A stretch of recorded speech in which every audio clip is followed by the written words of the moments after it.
workers being laid off and a disaster with cars that can't sell. Is this the end for Detroit? Is this the end for the American car industry? That's the question I'm going to help you answer in this video. And of course, we're looking at the breaking news that's happening in Detroit with,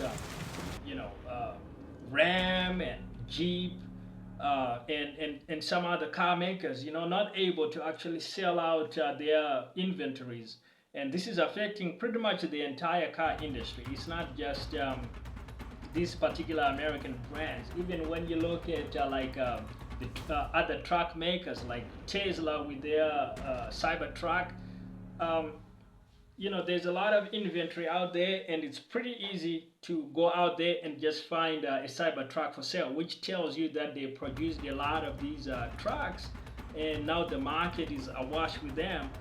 But sadly for the heavy truck makers, it seems like none of them is really able to really sell out the inventory and have super strong sales, and there are a lot of things to blame. So let's look at where the problem is happening.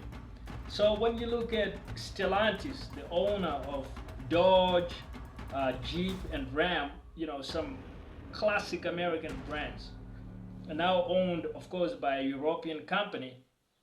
One of the things is obviously that they don't understand the American car market nearly as well as an American company like Ford might do. So you do have to look at that.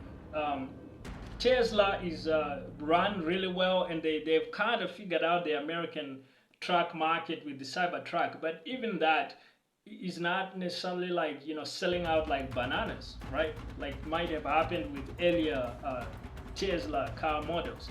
So the truck market, which is very popular, an American staple, seems to be tricky. So one of the things is just understanding, understanding the market, understanding the American car consumer. So that's one. And then you get into number two, a number two problem for Dodge, Jeep, and Ram, which is and probably for all truck makers in general, which is the inflation problem. So there's a little bit of a, probably more than a little bit, a big inflation problem, because prices for a lot of things have gone up.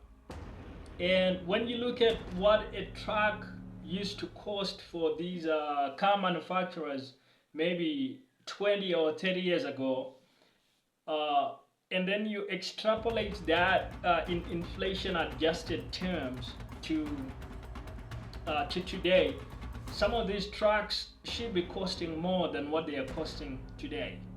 So that's one. But the other thing is, with the consumer experiencing a lot of inflation, wage growth has not necessarily gone up nearly as high or as far as it would take to be able to comfortably afford those cars. And so I think there's a big structural problem right there in the economy, in the market, which of course is going to affect these car makers, because they're selling a high ticket, a high priced item.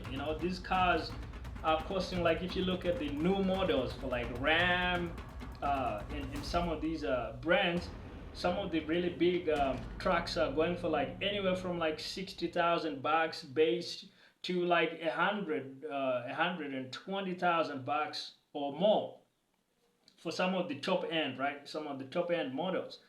So you do need to look into that. Like, inflation is a big problem, because for these car makers, maybe that's actually probably below where they need to be priced at to be fully in line with inflation when you look at historical prices like 40 years ago.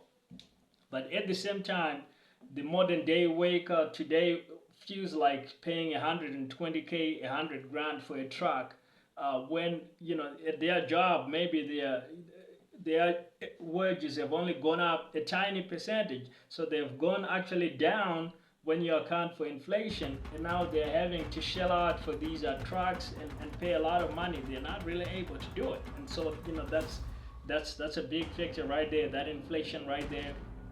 It's gonna cause a lot of dislocation, and now it's affecting these Detroit car makers.